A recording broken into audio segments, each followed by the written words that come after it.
બધા કેટલા વર્ષો સુધી લાચાર બની જીવશો ભાઈ? લાચારી કેટલા વર્ષ કરશો? તમારામાં ક્યાંક આત્મસન્માન જેવું છે નહીં? લડતા બોલતા કેમ નથી?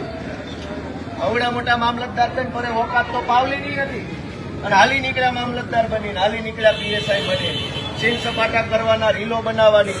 બનાવો રીલ, જાઓ પકડીને અનાજ માફિયાને પકડીને બનાવો રીલ. તમારા ઓકાત હોય તો આખા વિસર્જનમાં દારૂ વેચાય છે, તમે બધા સપોર્ટ આપો, જનતા રેટ ચાલુ કરવાના, આ લોકોને ધંધા બંધ કરાવવાના. આપવાના સ્ટેપો તમે તમને ગુપ્ત મેસેજ આપી, તારીખ ટાઈમ કોઈ નથી કહેવાની. જે જગ્યાએ દારૂ વેચાય જનતા રેડ કરવાની છે. 2 નંબરના હપ્તા ખાઈ કરીને ખાટા ફરજ બધા આખા વિસાવદરને દારૂ પીવડાવે છે અને એફઆઈઆર લેવામાં ઘા વાગે છે. આને પૂછું, કિરીટને પૂછું, નાના કિરીટના બાપાનું છે અહીંયા બધું. કિરીટને પૂછ્યા વગર એ કઈ હલતા નથી. તો તમારામાં આત્મસન્માન જેવું છે કે નહીં ભાઈ? તમારું અનાજ ચોરી થઈ જાય. અને ભાઈ તમે જે સાંભળતા હોય તમારા છોકરા એવા થાય ને આખી જિંદગીની દારૂની કમાણી વહી જાય. દવાખાનામાં થોડી ભગવાનથી શરમ રાખો, ભગવાનથી દીવાન રાખો, ઈશ્વરનો ડર રાખો. ધારાસભ્યથી ન બીવો તો કાંઈ નહીં. તમે તો બહુ મોટા જુનાગઢના નવાબો છો, તમે થોડા અમારાથી બીવો. ભગવાનથી બીવો. એક દવાખાનું આવશે ને તો જિંદગીનો દારૂના હપ્તા બધા વૈયા જાય. એમાં શરમ આવવી જોઈએ, શરમ. રિક્ષાવાળાને લૂંટો, વેપારીને લૂંટો, અને કેમ 2 નંબરનો હપ્તા બાદ અનાજ માફિયા આવ્યા તો ક્યાં ફાટી રહી ભાઈ? પકડો અનાજ માફિયાને.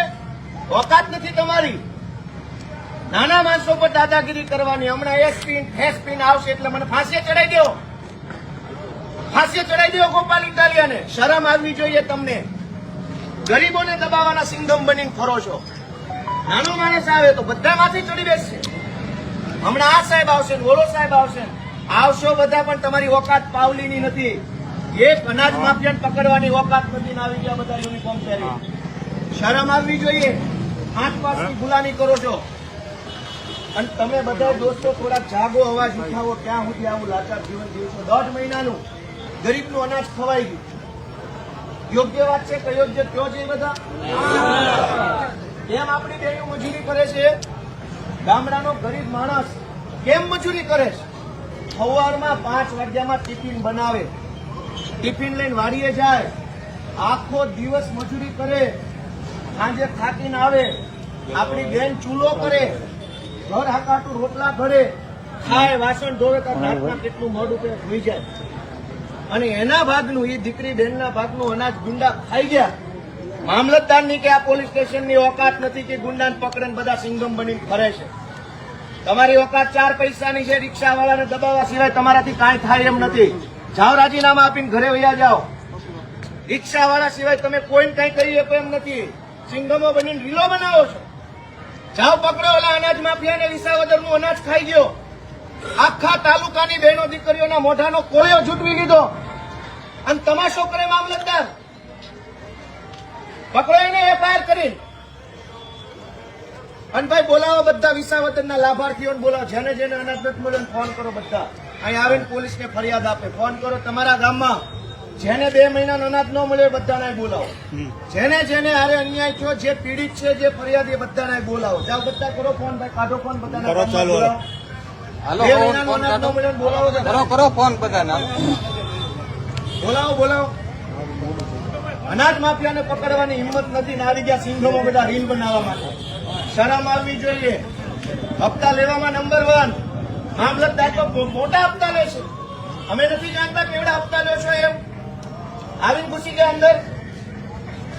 હપ્તા લેવાના સિંઘમ. અને ગુંડો આવ્યો કિરીટનો તો ઓકાત પાવલીની. શરમ આવવી જોઈએ. આત્મસન્માન જેવું હોય તો ઘરે વહી જવું જોઈએ. અહીંનો બેહાય. ગરીબ માણસોને દબાવવામાં નંબર 1. ગામડાના માણસને ધમકાવવામાં નંબર 1. રિક્ષાવાળાનો તોડ કરવામાં નંબર 1. અને ગુંડા એવા અનાજ માફિયા. એકેયના મોઢામાં શબ્દો નથી. બધા તે બીવે છે ગુંડાથી.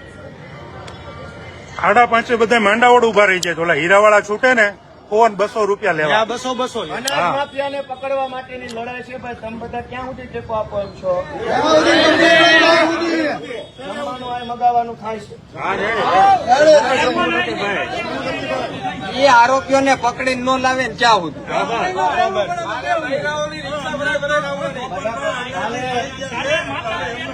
આવતીકાલથી આપણી માતા બહેનો જેના હકનું અનાજ છીનવાઈ ગયું એ બધી માતા બહેનો લઈને આપણે કાલ આવવાનું છે.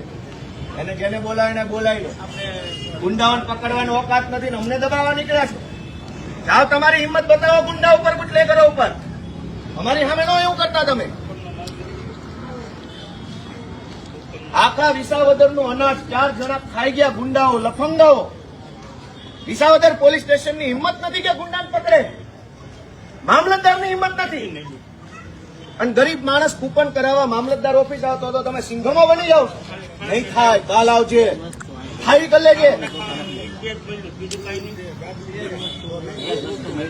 હે? કોઈને કાંઈ 2 મહિનાનું અનાજ નથી મળ્યું. ઘઉં ચોખા નહીં હોય. ઘઉં ચોખા કોઈ નહીં મળ્યા હોય. આખા વિસાવદરનું અનાજ ગોડાઉનમાં નથી નીકળી ગયું, ગોડાઉન માંથી નહીં. તો તમારા બધાના ઘર પરિવારમાં જે કાંઈ આપણી બહેનો છે એ ભલે થયું ભાઈ. ગોડાઉન માંથી માલ નીકળી ગયો છે. ઘઉં ચોખા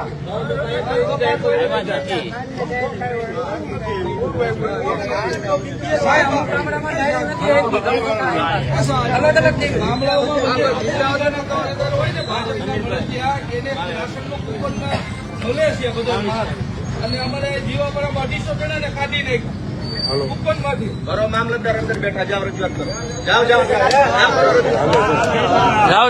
જાઓ.